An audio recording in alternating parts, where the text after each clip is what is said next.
Visible है मेरी? Yes sir. So overview of digital marketing में फर्स्ट यूनिट है हमारा, what is digital marketing. Okay. Digital marketing जो हम इंटरनेट के थ्रू, जो हमारे इंटरनेट चैनल्स होते हैं, लाइक सोशल मीडिया चैनल हो गए, जो हमारे सर्च इंजन, उन प्लेटफॉर्म्स के ऊपर हम अपनी वेबसाइट को, अपने प्रोडक्ट को किस तरीके से प्रमोट करते हैं।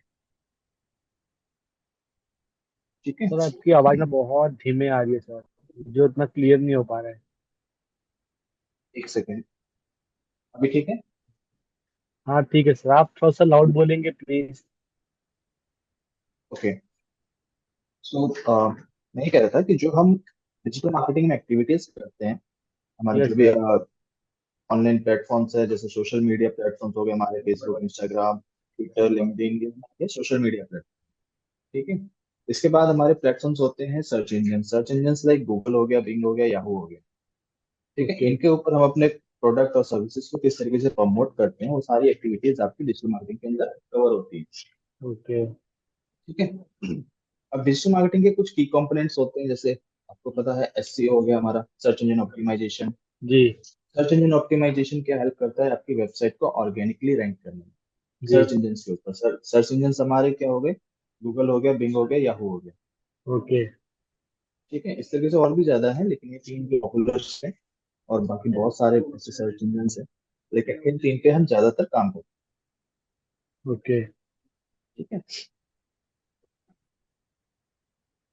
सर्च इंजन ऑप्टिमाइजेशन में क्या है कि सर्च इंजन हमें कुछ अपनी गाइडलाइन के थ्रू, कुछ उनके अकॉर्डिंग, गाइडलाइन के अकॉर्डिंग हमें अपनी वेबसाइट को ऑप्टिमाइज करने के कुछ ऑप्शंस प्रोवाइड करते हैं, जिनको हम अपनी वेबसाइट को वेल ऑप्टिमाइज करके सर्च इंजन पे रैंक कराते हैं। जी। ठीक है। अब एसईओ के अंदर भी काफी सारी चीजें आती हैं हमारी। On page SEO, of page SEO, technical SEO, three types of SEO होते हैं। ठीक है। इनके ओके। बारे में हम डीप में वन बाय वन डिस्कस करेंगे। तो इसके पे दिख रहा होगा कि हमारे जो मॉड्यूल है उसके अंदर एसईओ का भी पार्ट है। जी। मैं की कंपोनेंट की भी बात करता हूँ। ठीक है। देन इसके बाद हमारा सोशल मीडिया ऑप्टिमाइजेशन हो गया। सोशल मीडिया ऑप्टिमाइजेशन के अंदर जो हमारे सोशल मीडिया प्लेटफॉर्म्स हैं, फेसबुक, इंस्टाग्राम, लिंक्डइन, ट्विटर, इनके ऊपर हम कैसे अपने बिजनेस प्रोफाइल क्रिएट करते हैं, बिजनेस पेज क्रिएट करते हैं। ठीक है। फिर उस पर क्या क्या एक्टिविटीज करते हैं डेली बेसिस पे, जहाँ से हमारा ऑर्गेनिक ट्रैफिक जनरेट हो सके। ऑर्गेनिक ऑर्गेनिक ट्रैफिक हो गया हमारा, ऑर्गेनिक रिजल्ट हमारा जो सोशल मीडिया से जनरेट हो सकता है, लीड जनरेट हो सकती है, चाहे फोन कॉल्स के थ्रू, चाहे व्हाट्सएप मैसेज के थ्रू, किस तरीके से इंटीग्रेट करना आपस में। ठीक है।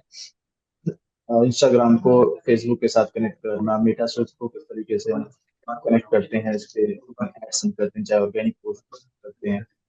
ठीक है। देन इसके बाद हमारा आता है इसके अंदर पेड एडवर्टाइजमेंट। ठीक है। जो पेड एडवर्टाइजमेंट क्या करते हैं, सोशल मीडिया मार्केटिंग। मैं कुछ आपको रिजल्ट्स दिखा दूं।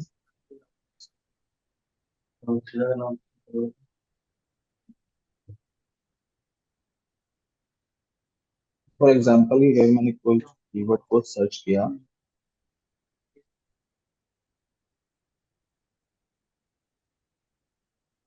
ठीक है। अब यहाँ पे मुझे कुछ, गूगल ने कुछ रिजल्ट्स दिए हैं। जी। ठीक है। यहाँ पे ये जो आपको रिजल्ट्स दिख रहा है सबसे ऊपर टॉप पे, ये हमारा लोकल रिजल्ट होता है। ठीक है। लोकल यानी कि जो मेरे नियर बाय जितने भी इंस्टीट्यूट हैं, मैंने जो सर्च किया, मेरा कीवर्ड है डिजिटल मार्केटिंग ट्रेनिंग, तो मेरे नियर बाय जितने भी इंस्टीट्यूट हैं जो डिजिटल मार्केटिंग कोर्स प्रोवाइड करते हैं, वो रिजल्ट्स मुझे इसमें शो करते हैं। ठीक है। स्क्रॉल करता हूँ तो यहाँ पे मुझे कुछ ऑर्गेनिक रिजल्ट्स दिख रहे हैं। ठीक है। जहाँ पे स्पॉन्सर नहीं लिखा हुआ है। मैं स्क्रॉल करके थोड़ा सा नीचे आता हूँ तो मुझे यहाँ पे एक स्पॉन्सर्ड एड दिख रही है। तो ये गूगल एड्स के थ्रू ये एड शो हो रही है। ओके। ठीक है। सो ये पेड रिजल्ट है, जहाँ पे स्पॉन्सर्ड लिखा हुआ आ रहा है, ये पेड रिजल्ट है। इसी तरीके से आप सोशल मीडिया में देखोगे, कुछ पोस्ट पे आपको स्पॉन्सर्ड लिखा हुआ नजर आएगा। ठीक है। सो वो भी हमारी पेड मार्केटिंग ओके। है। ठीक है। देन इसके बाद हमारा डिजिटल मार्केटिंग के अंदर आ जाता है आपकी ईमेल मार्केटिंग। किस तरीके से आप बल्क ईमेल को शूट करते हो, ईमेल का डाटा कैसे आपको कलेक्ट करना है, किस तरीके से आप न्यूज़लेटर की हेल्प से, या फिर सब्सक्रिप्शन के जो हमारा टैब होता है उसके हेल्प से आप ईमेल यूजर का ईमेल जो है वो जनरेट कर सकते हैं, या फिर आप गूगल से ईमेल आईडी को निकाल सकते हैं। लेकिन मतलब जहाँ से भी पॉसिबल हो वहां से आप ईमेल आईडी यूजर की कलेक्ट कर सकते हैं। कलेक्ट करने के बाद हम क्या करते हैं, तो किसी थर्ड पार्टी टूल की हेल्प से उन ईमेल पे एक साथ ही अपने ईमेल को शूट करते हैं, मतलब ईमेल सेंड करते हैं, जिससे हमारे जो यूजर्स हैं वो हमारी वेबसाइट पे रिटेन हो सके, वापस से हमारे साथ कनेक्ट हो सके। फॉर एग्जाम्पल, आपने देखा होगा, अगर आप फ्लिपकार्ट अमेजोन यूज करते हो, तो अगर कोई आप प्रोडक्ट अपना ऐड टू कार्ट करते हो अपनी प्रोफाइल पे, और आप उसको परचेज नहीं करते हो या परचेज भी कर लेते हो, तो आपको उससे रिलेटेड कोई एक मेल आती है जी। ऑटोमेटिक। ठीक है, या फिर आपने ऐड टू कार्ट करके छोड़ दिया तो भी आपके पास मेल आती है कि आपका जो ये प्रोडक्ट है वो ऐड टू कार्ट में है, आप इसको परचेज करें, और परचेज करने के साथ आप कोई बेस्ट ऑफर कुछ प्रोवाइड करेंगे, कि आप कुछ बढ़िया डील आपको देंगे। इस तरीके की ईमेल वो आपको भेजते रहते हैं, ताकि यूजर जो है वो कनेक्ट हो सके, यूजर जो है उनका कन्वर्जन में काउंट हो जाए, कन्वर्ट हो जाए। ठीक है, तो ईमेल यस मार्केटिंग सर। का एक प्रोसेस होता है आपका। देन आपका इसमें कंटेंट मार्केटिंग, आप ब्लॉगिंग करते हो, या फिर आप ब्लॉगिंग के थ्रू, या फिर वीडियोस, इमेजेस, इंफोग्राफिक्स, इनके थ्रू अपने कंटेंट को आप प्रमोट करते हो। इंस्टाग्राम पे ज्यादातर आजकल क्या देखते हैं हम, ज्यादातर डिजिटल क्रिएटर सबकी प्रोफाइल बनी रहती है। वो क्या करते हैं, अपना कंटेंट जो भी होता है उनका, कोई फनी कंटेंट है, कोई एजुकेशनल कंटेंट है, चाहे कोई टूर एंड ट्रेवल से रिलेटेड कंटेंट है, वो क्या पोस्ट करते रहते हैं वीडियोस पे, रील बनाकर। ठीक है, ब्लॉगिंग आप पढ़ते हो, आर्टिकल पढ़ते हो, तो वो भी एक कंटेंट मार्केटिंग है। आपने किसी टॉपिक के ऊपर ब्लॉग लिखा, आर्टिकल लिखा, फिर उसको दूसरी साइट्स पे जाकर के आपने पब्लिश किया। ठीक है, सो वो कंटेंट मार्केटिंग का प्रोसेस होता है। ठीक है, यस सर। जैसे कि मैं यहाँ पे सर्च करता हूँ,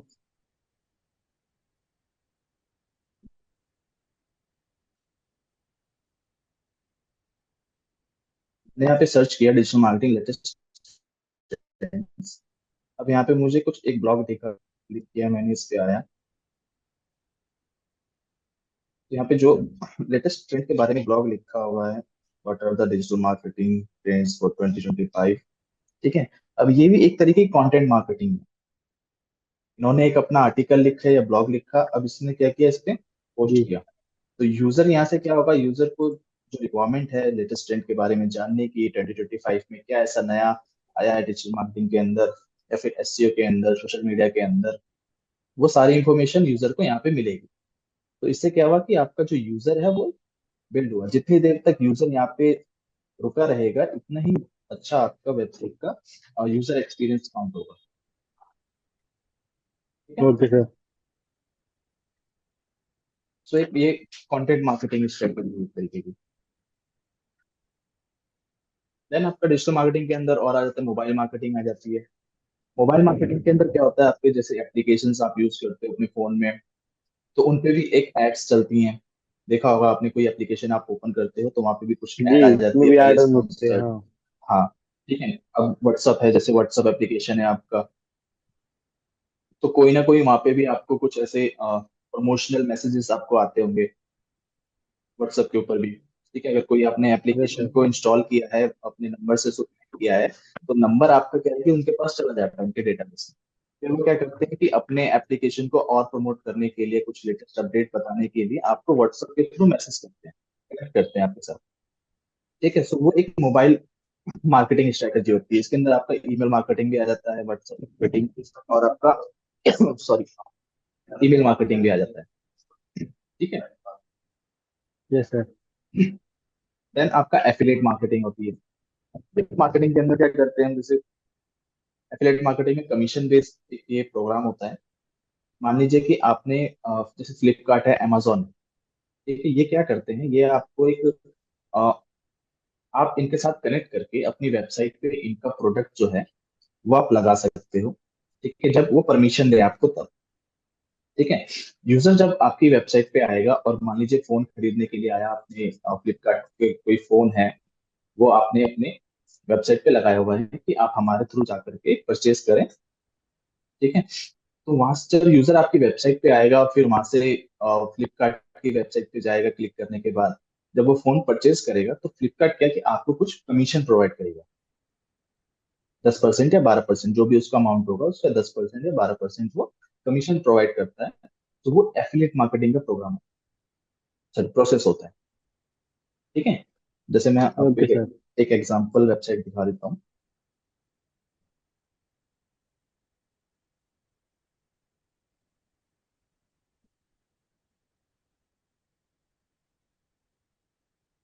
एक ये वेबसाइट है गैजेट्स 360। यहाँ पे आप देख रहे हो कि amazon के कुछ प्रोडक्ट हैं यहाँ पे, फोन्स के, फ्लिपकार्ट के भी हैं। ठीक है। अब जैसे मान लीजिए किसी यूजर को ये फोन परचेज करना है, इस पे जैसे क्लिक करेगा वो रिडायरेक्ट हो जाएगा amazon के वेबसाइट पे। वेबसाइट पे। ठीक है। अब मैं एज ए यूजर, मैं गया इस वेबसाइट के ऊपर, मुझे ये फोन यहाँ पे 16,999 का मिल रहा है। यहाँ पे गया मैं, यहाँ पे जाकर के जब मैं इसको परचेज कर लूंगा, ऑर्डर कंप्लीट कर लूंगा अपना, तो अमेजोन क्या करेगा कि इसको, जो ये कंपनी है गैजेट 360, इनको कुछ कमीशन प्रोवाइड करेगा। यूजर जो है वो गैजेट 360 से आया है, यानी कि यूजर इसका काउंट होगा 360 का। ठीक है, इसने रेफर किया है अमेजोन। ओके। ठीक है, तो ये एफिलिएट प्रोग्राम। में अगर इसमें देखते हैं हम, शायद हो सकता है गैजेट का नाम भी हो। तो इसमें क्या है कि कुछ एक यूनिक आईडी कुछ जनरेट होती है, लाइक मेरे हिसाब से ये कुछ एक यूनिक आईडी है, जिसकी वजह से पता चलता है कि यूजर कहाँ से आया है। ठीक है।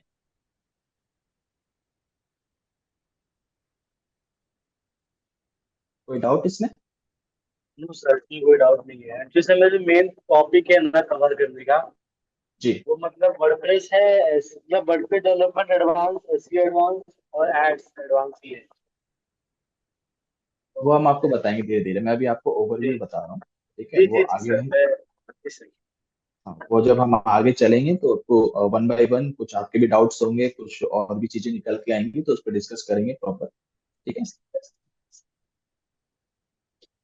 अब ये तो हो गए हमारे की कंपोनेंट्स जो मार्केटिंग में जो होते हैं। ठीक है, इसके बाद हमारा है difference between digital marketing and traditional marketing. Digital marketing आपको समझ में आ गया कि क्या होती है? हाँ, जो ऑनलाइन एडवर्टाइज करते हैं, ऑनलाइन रन करते हाँ, हैं बिजनेस, उसको डिजिटल मार्केटिंग बोलते हैं। जो मतलब वन लाइन में अगर इसको डिस्क्राइब करें तो जो इंटरनेट के हेल्प से हम जो मार्केटिंग करते हैं वो आपकी डिजिटल मार्केटिंग होती है।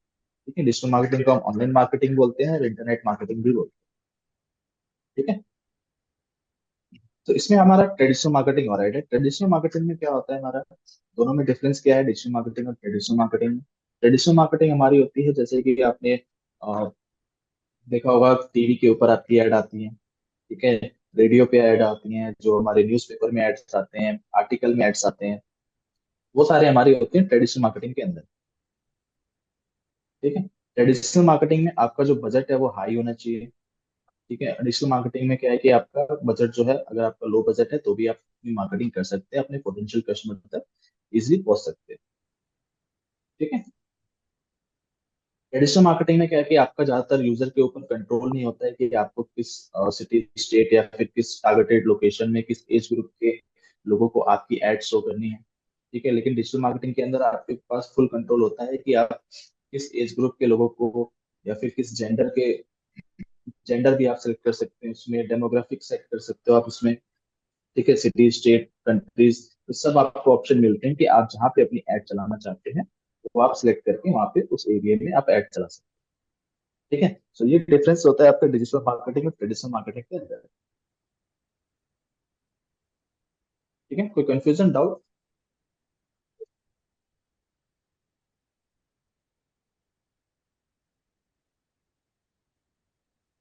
Hello. Yes sir, no sir, कोई डाउट नहीं। Next, process of digital marketing. Digital marketing के प्रोसेस, जैसे हमने की कंपोनेंट की बात करी है, वो हमारे सारे प्रोसेस होते हैं। आपने एसईओ से स्टार्ट किया, एसईओ में आपने लोकल एसईओ किया, चाहे फिर अपने इंटरनेशनल बेस एसईओ किया, जियोग्राफिकी जियोग्राफिकल एसईओ किया आपने। ठीक है, ये सारे हमारे एसईओ के टाइप्स हो गए, हमारे प्रोसेस हो गया। इसके अंदर आपका फिर अपने एसएमओ भी किया, पेड मार्केटिंग करी। ठीक है, ईमेल मार्केटिंग के थ्रू आपने अपने यूजर को रिटेन किया। वो सारे हमारे प्रोसेस हो गए, जितने भी मैंने की कंपोनेंट्स की बात करी वो सारे हमारे प्रोसेस हो गए एक तरीके से। ठीक है। अब टूल्स की बात करते हैं, हम टूल्स क्या क्या यूज करते हैं। सबसे पहले जब आप एसईओ कर रहे हो तो एसईओ में आपको जरूरी है कि आपको अपनी वेबसाइट को सबसे पहले ऑडिट करना है। ठीक है, ऑडिट क्या करना है कि जैसे भी कोई वेबसाइट है, वेबसाइट में क्या कमी है, हम इसको मतलब और किस तरीके से यूजर फ्रेंडली बना सकते हैं, किस तरीके से इसके यूआरएल होने चाहिए। ठीक है, इसके अंदर हमारे क्या क्या कंटेंट जो हमारे लिखने हैं वो किस तरीके से होने चाहिए, कीवर्ड्स का प्रॉपर यूज करना। तो वो सारा जो हम ऑप्टिमाइज करते हैं अपनी वेबसाइट को,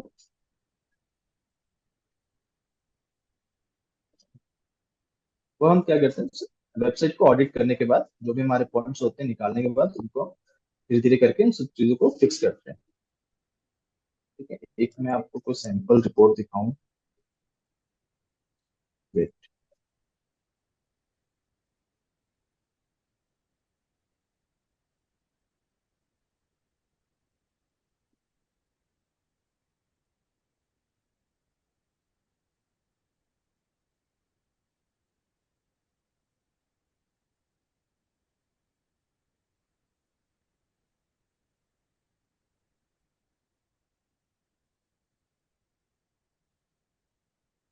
ये रिपोर्ट आपको दिख रही है? कैसे? ठीक है, ये एक मैंने टूल की हेल्प से जो है अपनी वेबसाइट का ऑडिट किया। ठीक है, टूल का नाम ये है साइट चेकर। यहाँ से हमने अपनी वेबसाइट के ऑडिट किया। ऑडिट करने के बाद इसने मुझे जो भी है मेरी वेबसाइट का जो स्कोर है, एसईओ स्कोर, वो प्रोवाइड किया। अब वेबसाइट में मुझे और क्या इंप्रूवमेंट करना है वो चीजें भी इसने यहाँ पे बताई हुई। ये सारे कुछ आपके ऑन पेज एसईओ से रिलेटेड भी टॉपिक्स हैं इसमें, टेक्निकल, ज्यादातर टेक्निकल एसईओ से रिलेटेड है। ठीक है, इनके बारे में वन बाय वन बाद में डिस्कस करेंगे। तो इस तरीके की आपको एक ऑडिट रिपोर्ट निकालनी होती है सबसे पहले। ठीक है, देन फिर इसको अपने क्या करना है, फिक्स करना है। जितने भी पॉइंट्स हैं, जितने भी हमारे कुछ एरर पॉइंट्स यहाँ पे जो दिख रहे हैं आपको, इन पॉइंट्स को हमें फिक्स करना होता है। अगर आप एज ए डेवलपर काम कर रहे हो तो इन चीजों के बारे में आपको नॉलेज होना चाहिए कि किस तरीके से फिक्स होती है। ठीक है, जितने भी रेड मार्क यहाँ पे आपको दिख रहे हैं सबको आपको फिक्स करना होता है। जब आप फिक्स करोगे तो आपका जो एसईओ स्कोर है वो और भी ज्यादा इंप्रूव हो जाएगा। सब टॉपिक कवर करेंगे ना आप, कैसे फिक्स करना हाँ, ये सब करेंगे।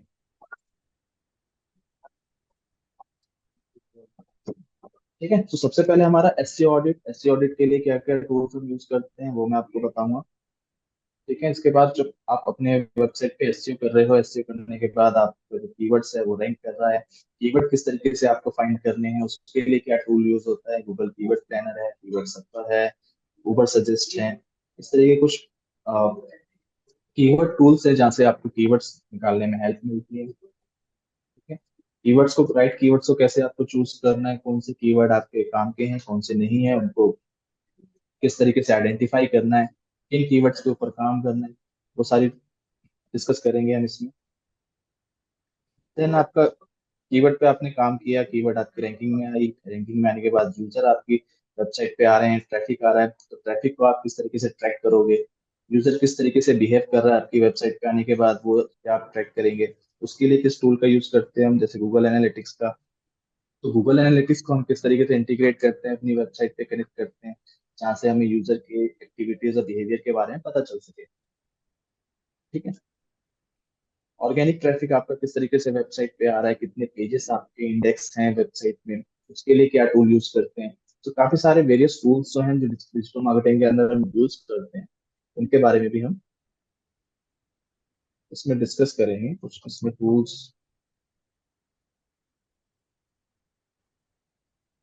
जैसे ये टूल्स हैं, गूगल एनालिटिक्स है, Google Search Console, Google Trends, sorry, Google Keyword Planner है, गूगल मर्चेंट सेंटर है। सारे गूगल के टूल्स हैं जो गूगल की प्रॉपर्टी कह लीजिए आप इसको, चाहे टूल्स कह लीजिए, गूगल आपको फ्री प्रोवाइड करता है। गूगल एडसेंस भी, और गूगल एडसेंस लाइक ज्यादातर तो मोनेटाइजेशन के लिए होता है ना गूगल एडसेंस। एडसेंस। 7 नंबर पे ना सर गूगल एडसेंस। अच्छा, गूगल एड्स। गूगल हाँ, गूगल एडसेंस यूज करते हैं हम जब हम ब्लॉगिंग करते हैं तो। ठीक है, जब भी हमारी वेबसाइट पे जो ट्रैफिक आ रहा होता है वहां से हम कुछ रेवेन्यू जनरेट करते हैं एड्स लगा करके अपनी वेबसाइट के ऊपर। उसके लिए हम गूगल एडसेंस का यूज करते हैं।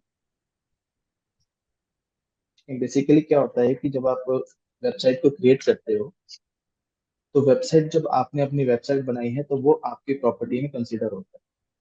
ठीक है। अब आप अपनी प्रॉपर्टी के ऊपर किसी थर्ड पार्टी को कोई एड लगाने की परमिशन नहीं देते हो।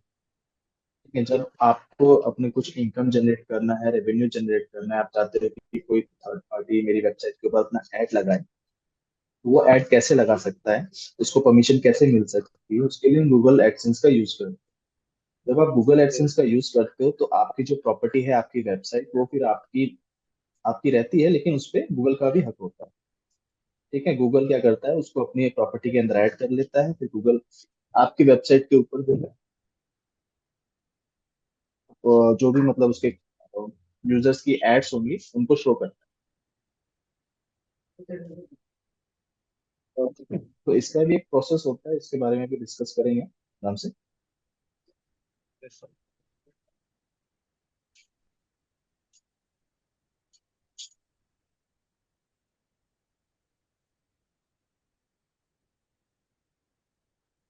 तो ये हमारा फर्स्ट मॉड्यूल का जो ओवरव्यू था डिजिटल मार्केटिंग का।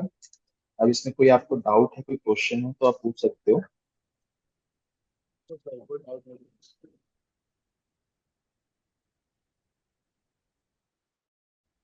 ओके, तो देन अपना नेक्स्ट मॉड्यूल पे आते हैं, एसईओ के ऊपर। ठीक है, व्हाट इज एसईओ? जैसे मैंने आपको पहले ही बता दिया कि एसईओ आपका सर्च इंजन ऑप्टिमाइजेशन।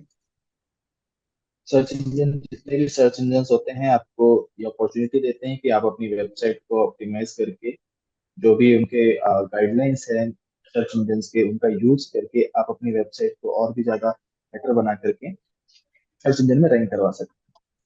ठीक है, अब रैंक करवाने के लिए, हाँ जी, इससे मैं ये पूछ रहा था कि मतलब वेबसाइट पे ट्रैफिक लेके आना वो भी एक एसईओ का पार्ट है कि वो अलग है? यस, एसईओ का पार्ट है। तो जितना अच्छा एसईओ इम्प्रूव होगा उतनी ट्रैफिक वेबसाइट की आएगी। बिल्कुल। ठीक है, तो एसईओ आप इंप्रूव कैसे कर सकते हैं? एसईओ के अंदर जैसे मैंने बताया, सबसे पहले आपको अपनी वेबसाइट का ऑडिट करना है। जो भी आपकी कमियां हैं वेबसाइट में, उसको आइडेंटिफाई करके उनको सॉल्व करना है। अब चलिए, आपने ऑडिट तो कर लिया, लेकिन ऑडिट से पहले आपको ये जानना जरूरी है कि उसमें क्या क्या चीजें हैं जो कवर होती हैं। ठीक है, एसईओ में जैसे कि आपका आ गया ऑन पेज एसईओ आता है, ऑफ पेज एसईओ आता है, टेक्निकल एसईओ आता है। ठीक है, ऑन पेज के अंदर क्या होता है आपका, जैसे कि आपने फर्स्ट होता है आपका मेटा टाइटल, मेटा डिस्क्रिप्शन।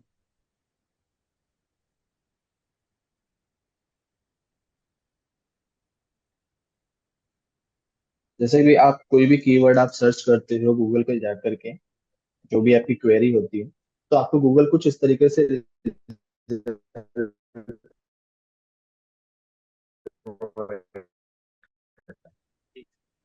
तो जो आपको सबसे पहले जो आपका ये होता है आपका मेटा टाइटल।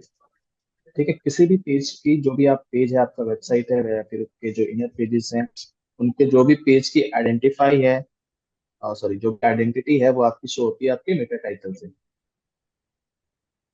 ठीक है, उस टाइटल का छोटा सा डिस्क्रिप्शन, जिससे कि यूजर को रीड करते ही पता चले कि जो वो सर्च कर रहा है वो आप प्रोवाइड करते हो। ठीक है, जैसे मैंने यहाँ पे क्वेरी करी है डिजिटल मार्केटिंग ट्रेनिंग, तो इस रिजल्ट के अंदर मुझे डिजिटल मार्केटिंग कोर्स जो कर रहा है टाइटल में ही। ठीक है, learn digital marketing online, because ये मेरी क्वेरी को अंडरस्टैंड कर रहा है गूगल का एल्गोरिदम, और मुझे ये रिजल्ट जो है प्रोवाइड कर रहा है। ठीक है, सबसे पहले हम इससे पहले हम एक बार एसईओ जो है वो किस तरीके से वर्क करता है, सर्च इंजन कैसे वर्क करता है, उसके बारे में भी डिस्कस कर लेते हैं। सर्च इंजन जो वर्क करता है आपका, इसके 3 स्टेप्स होते हैं। आपने कोई एक नई वेबसाइट बनाई है,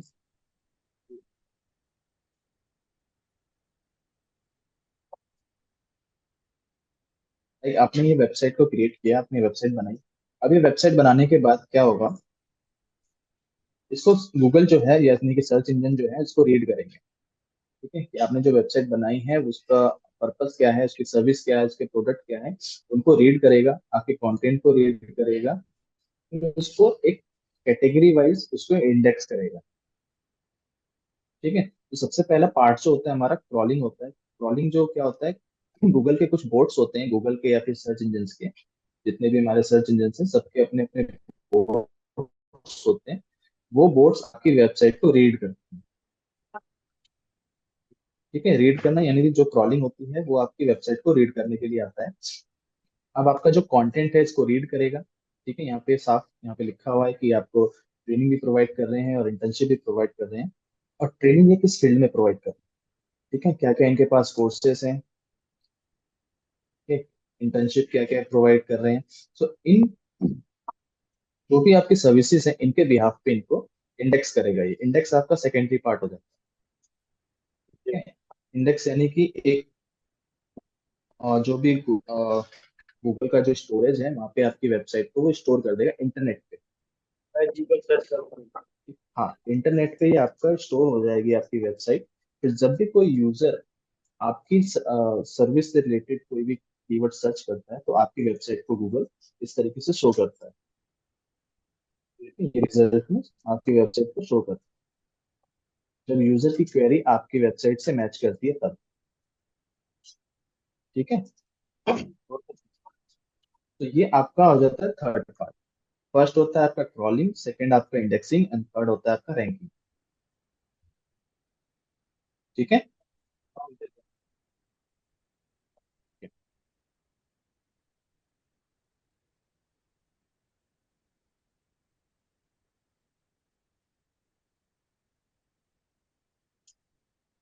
तो नेक्स्ट हम आ जाते हैं अपने ऑन पेज एसईओ के ऊपर। ऑन पेज एसईओ में हम क्या क्या टॉपिक्स होते हैं ऑन पेज के अंदर, किन किन पॉइंट्स पे हम वर्क करते हैं। सबसे पहले आपका मेटा टाइटल और मेटा डिस्क्रिप्शन हो गया आपका।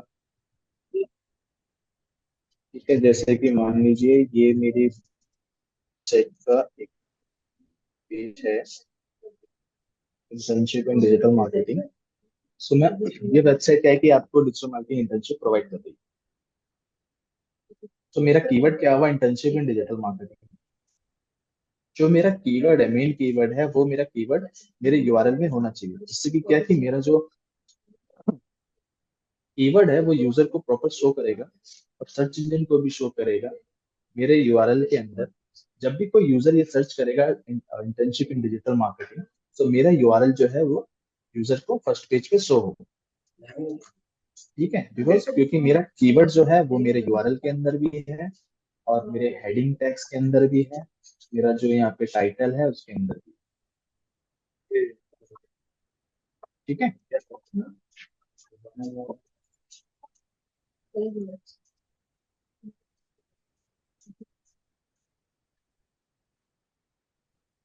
तो आपका मेटा टाइटल हो गया, मेटा डिस्क्रिप्शन हो गया, हेडिंग टैग्स हो गया। हेडिंग टैग्स हम यूज करते हैं, हेडिंग टैग होती है आपकी H1 से लेकर के H6 तक। ठीक है, H1 टैग हम यूज करते हैं वन टाइम अपने किसी भी पेज के ऊपर, सारे पेज पे हमारा एक बार H1 टैग यूज होता है। देन उसके बाद H2 टैग यूज करोगे आप। H1 और H2 टैग आपके कंपलसरी होते हैं। H3 H4 H5 H6 आप यूज करें चाहे ना करें। ठीक है, लेकिन जब भी आप यूज कर रहे होते हैं तो इसको हायरार्की में आपको यूज करना है। यानी कि सबसे पहले आपने H1 टैग दिया, फिर H2 टैग दिया, यहाँ पे भी H2 दे दिया आपने। उसके बाद फिर आपको कहीं और टैग लगाने हैं तो H3 लगा दिया, H4 लगा दिया, H5 लगा दिया। इस तरीके से हायरार्की में रखना है। ठीक है, अभी ऐसे नहीं कि आपने H1 आपने नीचे दे दिया, H2 आपने यहाँ बीच में दे दिया, इस तरीके से नहीं करना। ओके,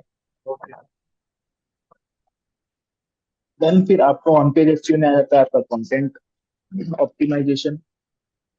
कंटेंट ऑप्टिमाइजेशन आप कैसे करेंगे, जो भी आपने कीवर्ड्स आपने आइडेंटिफाई करें उन कीवर्ड्स का आप यूज करोगे अपने कंटेंट के अंदर। ठीक है, उसी के बेस पे आपका जो वेब पेज का कंटेंट होगा उन्हीं कीवर्ड के ऊपर होना चाहिए। मतलब ऐसा नहीं कि आपने कीवर्ड कुछ और सेलेक्ट करे हैं और आपका जो पेज का कंटेंट है वो किसी और टॉपिक के ऊपर हो, मतलब इरेलीवेंसी ना हो। ठीक है, जितना ही आपके वेब पेज आपका कीवर्ड के साथ रेलिवेंट होगा उतनी ही जल्दी आप रैंक करोगे, उतना ही ज्यादा आपका ट्रैफिक जो है इंक्रीज होगा। ठीक है, सो रेलिवेंसी का आपको ध्यान देना है। ठीक है,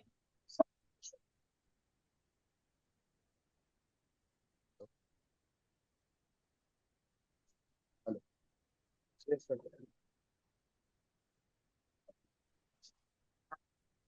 सर ये जो एसईओ है अपना,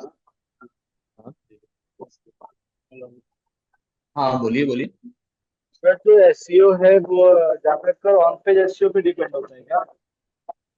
नहीं, ऑन पेज एसईओ जो होता है आपका वन टाइम एक्टिविटीज होती है। ठीक है, जब भी आप कोई नया पेज आप क्रिएट करते हो तो उसको ऑन पेज आपको करना है, वन टाइम ही करना होता है। ठीक है, इसके बाद आपको ऑफ पेज एसईओ की एक्टिविटीज को कंटिन्यूसली करना रहता है। जहाँ से आप बैकलिंक क्रिएट करते हो, ऑफ पेज एसईओ मतलब बैकलिंक क्रिएट कर रहे हो, ठीक है।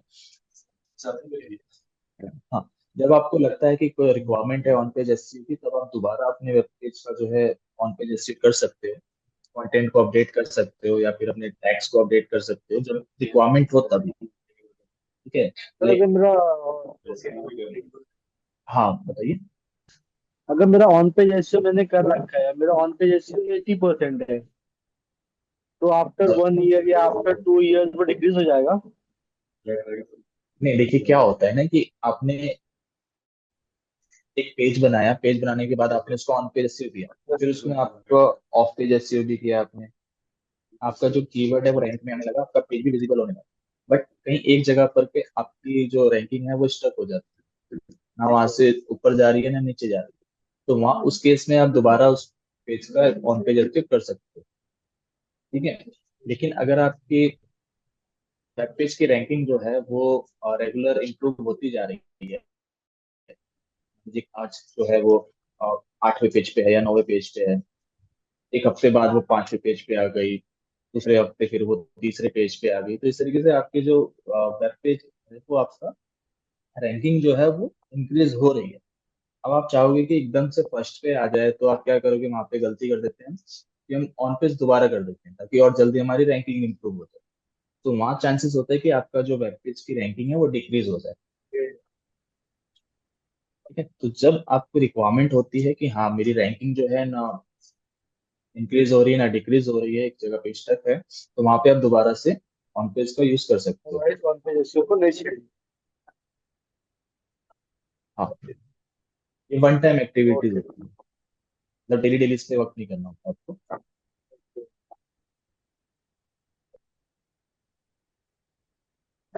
ठीक है, सो इसमें आपका मेटा टैग हो गया, Meta title, description, heading tag हो गया, आपका कंटेंट ऑप्टिमाइजेशन हो गया। कीवर्ड का यूज करना, आपको कीवर्ड आपने यूज करना है अपने यूआरएल के अंदर भी, अपने टाइटल के अंदर भी, अपना जो आपका डिस्क्रिप्शन है उसके अंदर भी, और जो आपके हेडिंग टैग्स है वहां पे भी। ठीक है। देन कीवर्ड्स में हमारे हमको एक चीज और फॉलो करनी पड़ती है, कीवर्ड डेंसिटी का। ठीक है, कीवर्ड डेंसिटी होती है आपकी 1 से 2% की। अगर आपने 1 से 2% मतलब आपने 5% या 10% कीवर्ड को यूज कर लिया है, तो वहां पे क्या करता है गूगल, आपकी गूगल के जो एल्गोरिदम्स हैं वो कुछ पेनल्टी लगा देते हैं आपकी वेबसाइट पे कि आप कीवर्ड की स्टफिंग करते हो। ठीक है। तो मान लीजिए अगर आपने 500 वर्ड का कोई कंटेंट यूज किया है अपनी वेब पेज के ऊपर, तो वहां पे आप 5 टाइम उस कीवर्ड को यूज कर सकते हो, जो भी आपका मेन कीवर्ड है।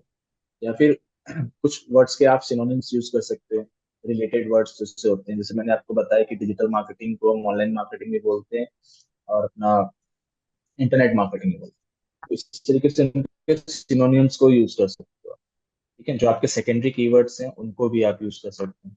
तो सेम कीवर्ड्स को यूज नहीं करना है, इसका ध्यान रखना है। ठीक है। सेम कीवर्ड कितनी बार यूज कर सकते हैं? 1 से 2 बार? 1 से 2%। 1 से 2 परसेंट।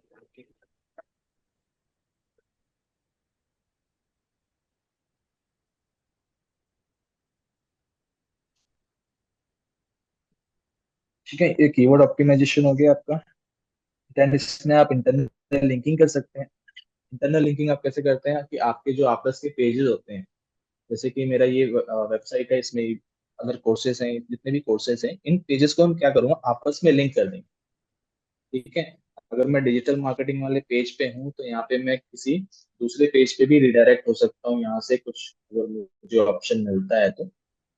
जैसे आप फुटर में दिए गए हैं हमारे और भी कोर्सेज के पेज हैं।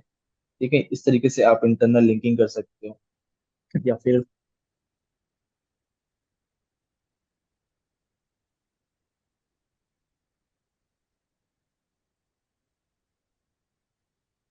इस वेबसाइट का एग्जांपल लूँ,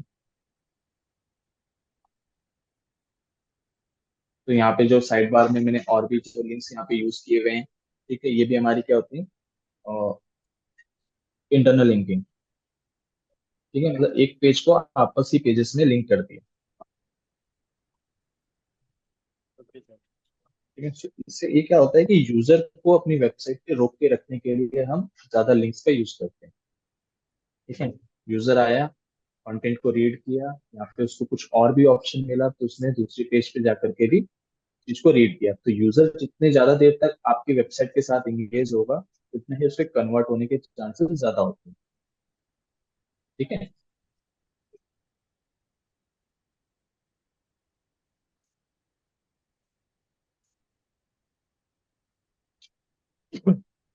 तो अभी तक कोई आपको डाउट, कोई क्वेश्चन है आपको? नो सर, एकदम कोई डाउट नहीं है। क्लियर हुआ आपको यस जितना भी मैंने आपको बताया? Sir, yes sir. तो नेक्स्ट जो है हम अपने नेक्स्ट क्लास में कवर करेंगे। ज्यादा आज मैं आपको ज्यादा चीजें बताऊंगा तो फिर वो सब हो जाएंगी सारी। नेक्स्ट क्लास से सब प्रैक्टिकली स्टार्ट करेंगे। सॉरी। नेक्स्ट लेक्चर से प्रैक्टिकली स्टार्ट लाइक वर्डप्रेस पे, या फिर जो भी आप स्टार्ट करेंगे प्रैक्टिकली स्टार्ट करेंगे नेक्स्ट लेक्चर से। मैं ट्राई करूंगा आपको प्रैक्टिकली करवाने की। पहले आप इन चीजों को समझ लीजिए डीप में। ठीक है, फिर उसके बाद हम प्रैक्टिकल भी करेंगे। ओके।